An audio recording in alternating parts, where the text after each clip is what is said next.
नमो तस्स भगवतो अरहतो सम्मा संबुद्धस्य।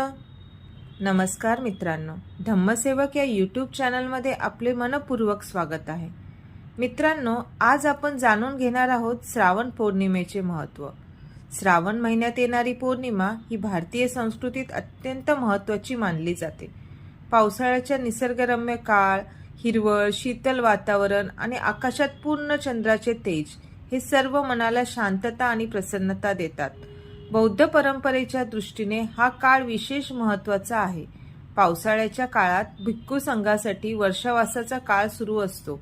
या काळात धम्माचे अध्ययन, चिंतन, ध्यान आणि आचरण याला विशेष महत्त्व दिले जाते।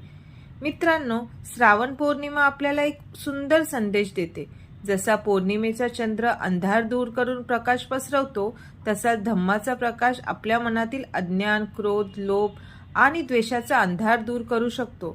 या दिवशी आपण जीवनाकडे शांतपणे बघूया, स्वतःला विचारूया, मी माझ्या जीवनात अधिक शांतता कशी आणू शकतो बरं? मी इतरांशी अधिक प्रेमाने आणि करुणेने कसे वागू शकतो? मी राग, द्वेष कमी करण्यासाठी काय करू शकतो? भगवान बुद्धांनी आपल्याला शील, समाधी आणि प्रज्ञेचा मार्ग दिला आहे। चांगले आचरण म्हणजे शील, मनाची एकाग्रता, शांती म्हणजे समाधी आणि सत्याचे योग्य आकलन म्हणजे प्रज्ञा।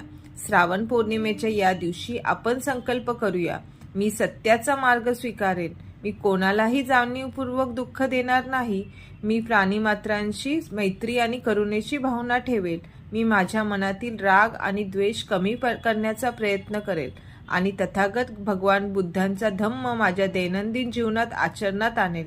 मित्रांनो, धम्म म्हणजे केवळ ऐकणे नाही, धम्म म्हणजे आचरणात आणणे होय।